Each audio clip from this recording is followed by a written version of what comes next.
Okay, everyone. We're going to go ahead and get started with our media availabilities. We're now joined by driver the number 22 Team Penske Ford Mustang Dark Horse, Joey Logano.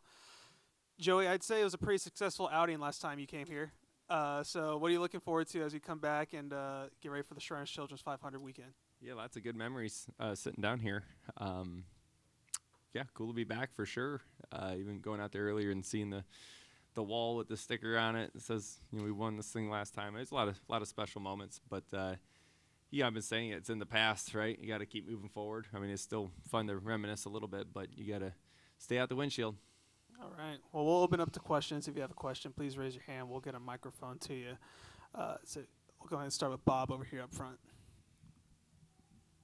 Here, I can do it from here.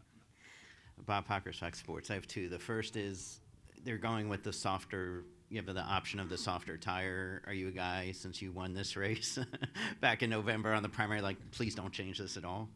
Not really, actually, because I think for the better of the sport, I think what we've been doing with the tires has been a really big gain lately. Right, last week you seen a lot of fall off there. It was just great. And the way we're introducing it is a pretty, safe way to do it. We did this at Richmond, and I think it's cool. I kind of like the option thing. I know it's kind of hit or miss for competitors and maybe even fans whether they like it or not. I think some people see it as possibly gimmicky, but I don't see it that way at all. I see it as everyone has the same amount of tires, and it's how do you want to call the race. But I do think it's better for the sport to have, if this tire does work, and they are able to implement it more places and keep doing this, I think it's great. It's cool. And I'm fully aware I'm asking you about your teammate, Austin, but I'm curious, NASCAR said they didn't suspend him because they felt like the retaliation was at slower speed and didn't cause, the other vehicle was able to continue in the race. Are you good with that type of philosophy on retaliation? Yeah, I think all of us just go and look back and say, okay, what is acceptable and what is not, and how is things called, right? Because it's case by case, right? It's just what they say. So, yeah, we know what that means, right? That's how everyone interprets the rules. Is it's one thing to be written in the rule book, and it's really hard to understand it because it's a lot of legal mumbo jumbo in there, but when they make a call on something and it's this way, you expect, okay, next time it should look like that if it's a similar scenario, right? So I guess it's case by case. We'll come up here in the middle. Hey, Joey. David Brandt from the Associated Press. This is kind of out in left field and everything, but do you think NASCAR drivers get enough credit for being athletes? Yeah, the fact that they even ask us is a bit ridiculous. In my opinion, right? It's how you want to define an athlete, right? And in the same way that if you give me a basketball, I'm not going to be that great with it. Is the same way you put an NBA player in a NASCAR race car, and they're not going to be that great either, right? So are you going to tell me now an NBA player is not an athlete because they can't drive a race car? Probably not. Right, so then why would you call me not an athlete? Why would you even be in the conversation? I don't get that. Right, I think when people are competing at a high level, at the very top with the amount of pressure that we all deal with, and not to mention obviously the physical strains that it takes to drive these race cars these days, right, for a long period of time in tough conditions, it's kind of hard to say we're not. But it's an uneducated question from people that don't understand our sport is what it is. What kind of workouts do you do to stay in top form? Are you like a CrossFit guy or something like that? No, I'm not a CrossFitter, but yeah, everybody's probably a little bit different, and my workouts have changed as I've get older and different things start feeling different ways, and you got to start thinking about mobility a little bit more and making sure my hips work a little bit more. But outside of that, I run a fair amount. I try to do a lot of stuff outside. I lift some as well, but everything's high reps, right? Because we don't want to be that big and bulky inside a race car, but you got to be able to do something for a long time, right? Endurance is a huge thing. So keeping your heart rate elevated for a long period of time, it seems to be something that's comparable to what's in the race car. So heat and elevated heart rate for a long period of time is probably the best way to train. We'll come up with here to Cooper, and then we'll go to Jeff and Dustin. Hi, Joey. Cooper Burns, Cronkite News. Do you expect the option tire to maybe behave a certain way this weekend, or maybe different from Richmond, since it'll be a day race and the track will be a little bit hotter compared to Richmond at night? As much as me. We have a few educated guesses on the way we think things are going to go, but we won't know for sure until we get on the racetrack with it. Right? I mean, nobody knows how much faster it's truly going to be. Right? Is it going to be a couple tenths? Is it going to be a half a second? Is it going to last? Right? Is it going to be a half second quicker for 10 laps and then neutral out? Or is it going to – right? We don't know until we go out there and run, a longer run to really understand that. So it makes practice tomorrow really interesting for everybody, right? For everyone wants to see what's these tires going to be worth. And then you can start to, dictate your strategy off of that. But you really can't until we get out there on the racetrack. Come up, Jeff. On paper, there's really no reason that anything should change. It was only 4 months ago that you were sitting right here and the Penske cars were dominant. But even a year ago, it was Bell who, he was 20th on the last pit stop and drove all the way through the field, won by 5 seconds. And so we've seen differences between spring and fall.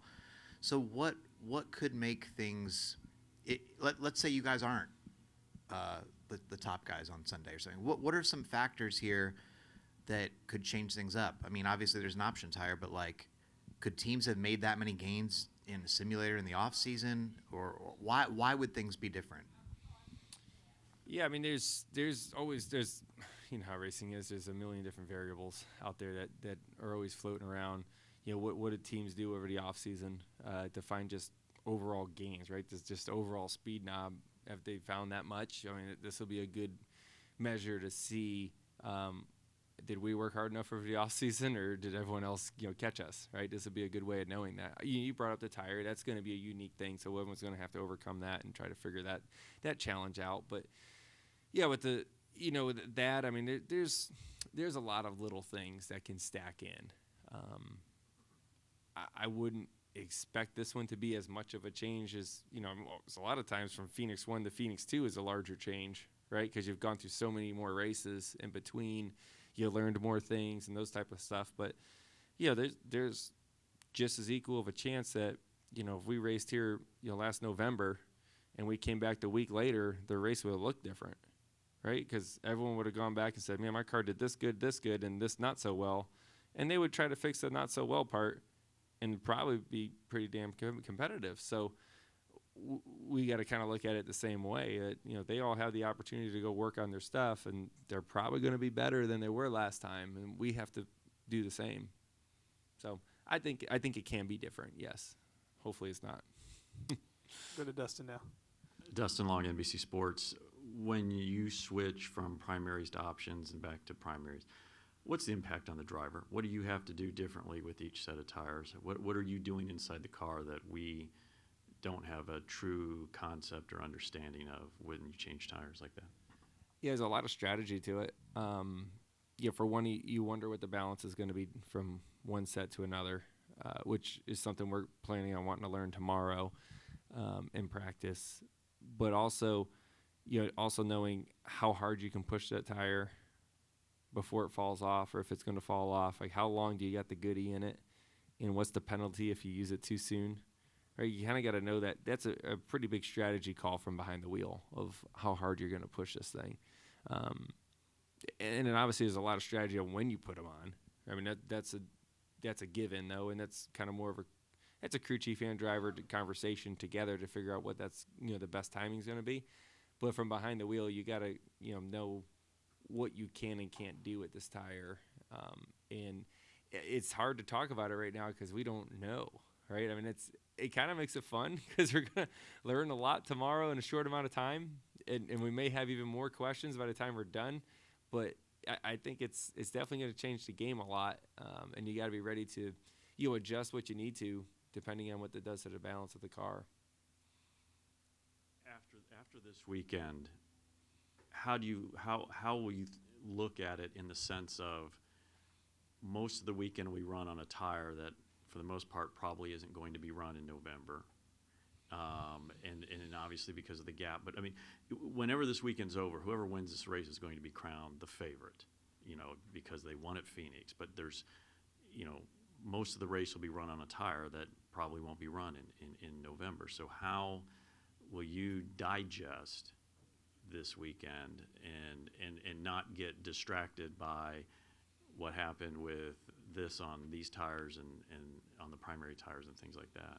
You just got to do a good job taking notes afterwards of what did what, and make sure because we don't know that this is going to be the tire coming back, right? And in the same way, you can't say whoever wins the race on Sunday is going to be the championship favorite when they come back here, right? I mean, I don't remember where we ran in the spring last year, but it wasn't pretty. I remember that. It was mid-pack, and we came back and was dominant when you come back.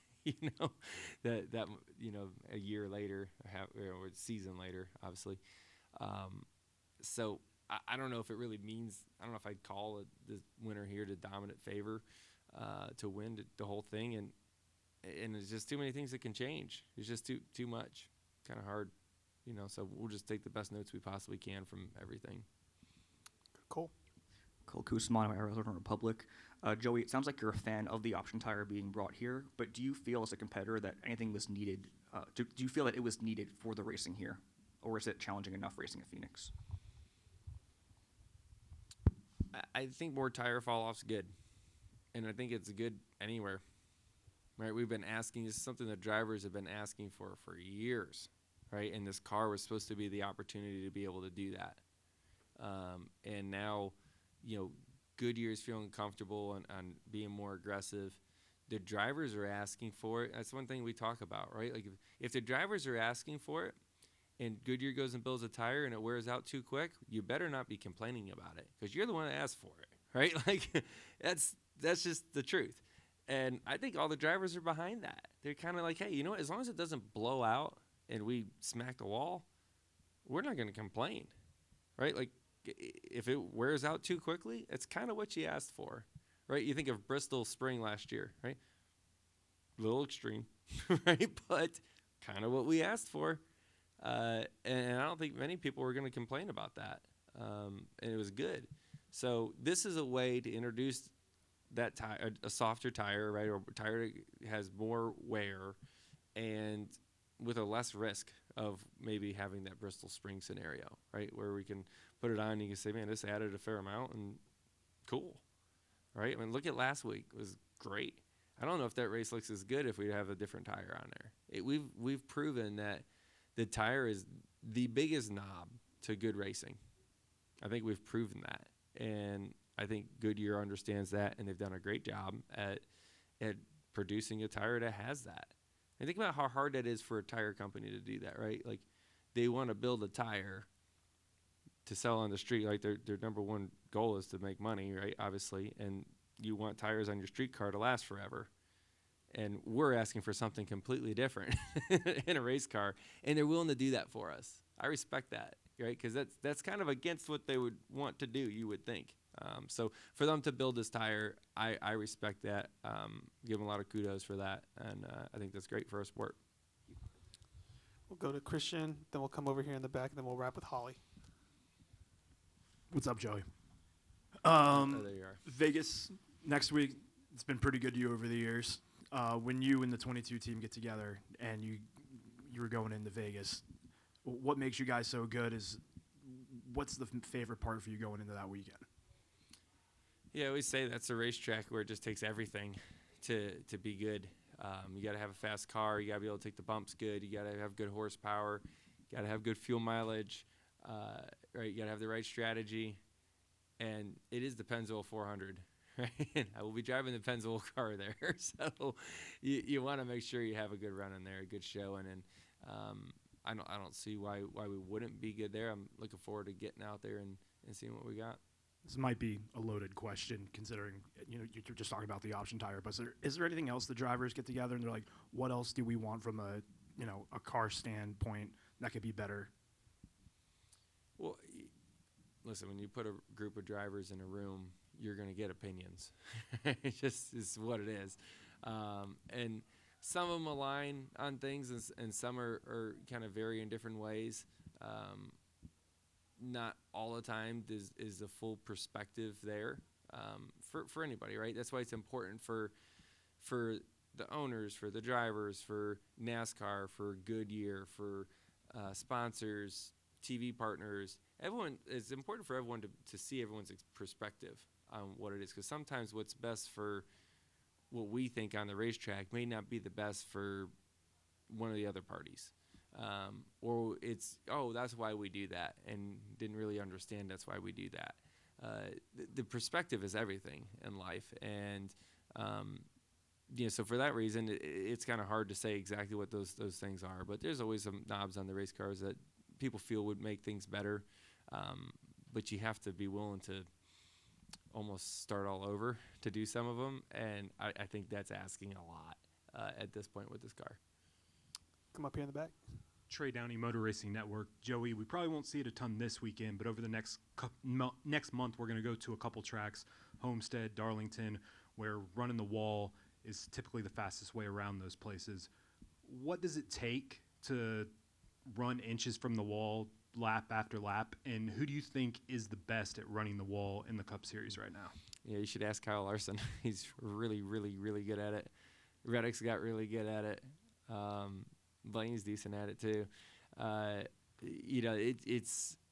It's not comfortable. I can tell you that much right now. Or you're on the ragged edge, and you're literally an inch off the wall. Like, you are on it. So a mistake, right? You're running at a corner, mile an hour too fast. Boink, you're in the wall, right? Car rolls up in front of you and gives you dirty air. You didn't expect it. You were committed to being up there. Boom, you're in the fence.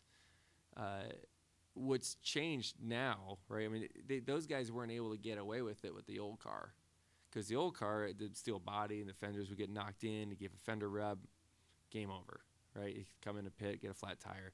That's what happened there with Larson for years there, right? It was always the fastest car, and you're like, yeah, well, just give it time, and then, oh, no, all right, and then you get back up there. Now he's gotten really good at it and gotten even better at being consistent at it.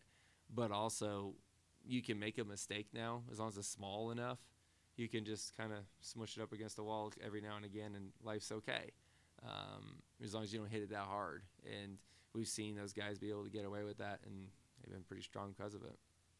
Close out with Holly. Hi, Joey. Holly Kane with the NASCAR Wire Service. I wanted to ask you if you sit here more frustrated or more encouraged by the season, because you've obviously led the most laps of anyone. You've been so strong in all of the races, but haven't gotten the top 10s or even the victories. You could argue that you would probably want. Where do you kind of see yourself? Just rolling with the punches like I typically do at this time of year. Right, you go out there and you try to just maximize your day. Get out there and, like I said, lead laps, score as many stage points as you can, get the best finish you possibly can. Last week was looking like it was actually pretty good, where we get this 9 stage points in the first stage. We got back up to like 7th there at the end, before I got ran off the racetrack and then dumped all in one lap. That's frustrating. I can tell you that's probably the most frustrating thing that happened all year. Right, Daytona.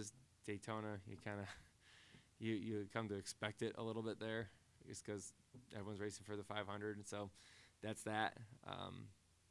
Atlanta was a little frustrating that we couldn't get back up there and take control of the race again. But I'd say overall, like, our team's still in good shape. We're doing well, like you said. We're leading laps.